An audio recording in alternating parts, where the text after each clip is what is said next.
Salam and hello everyone, welcome back.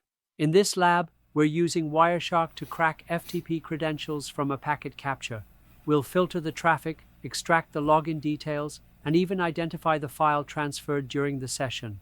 This is a quick but critical look at why FTP is insecure and how attackers can intercept unencrypted data. Let's get into it.